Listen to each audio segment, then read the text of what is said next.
এই মুহূর্তের মধ্যে সবথেকে বড় খবর, মমতার সংহতি মিছিল আটকাতে হাইকোর্টে শুভেন্দু। ওরা সম্প্রতি চায় না, পাল্টা কুণাল। মমতা বন্দ্যোপাধ্যায়ের ঢাকা সংহতি মিছিল পিছিয়ে দেওয়ার আর্জি হাইকোর্টের দ্বারস্থ শুভেন্দু অধিকারী। পাশাপাশি রাম মন্দিরের উদ্বোধনের দিন রাজ্যে আইন শৃঙ্খলা বজায় রাখতে কেন্দ্রীয় বাহিনী মোতায়েনের আবেদন করেন তিনি। সম্ভবত আগামীকাল বিচারপতি হরিশ ট্যান্ডের ডিভিশন বেঞ্চে এই মামলার শুনানি।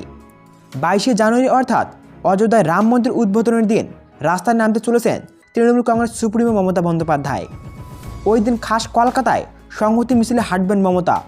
সর্বধর্ম সমন্বয়ের লক্ষ্যে কলকাতায় একটি জনসভাও করবেন মুখ্যমন্ত্রী। এই সংহতি মিছিলকে কেন্দ্র করেই দানা বেঁধেছে বিতর্ক। এই কর্মসূচিতে আজতে বিভাজন তৈরির চেষ্টা বলেই দাবি বিজেপির।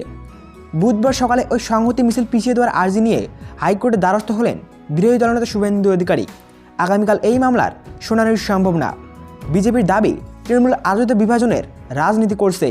বিজেপি নেতা শ্রমিক ভট্টাচার্যের কথায় এতে যুদ্ধের পর শুভ দিন, সবাই এতে মেতে তৃণমূলের মধ্যে অশান্তি তৈরির চেষ্টা করছে। তবে শুভেন্দুর মিছিল আটকানোর চেষ্টাকে তীব্র কটাক্ষ করেছে তৃণমূল। তৃণমূলের রাজ্য সাধারণ সম্পাদক কুণাল ঘোষ বলেন, যারা ধর্মের নামে বীজ ঢালতে চায় তারা বাধা দেওয়ার চেষ্টা করেছে। এই মিছিলের সঙ্গে রাম মন্দিরের কোনো যোগ নেই। মমতা বন্দ্যোপাধ্যায় সেটা আগেই বলে দিয়েছেন।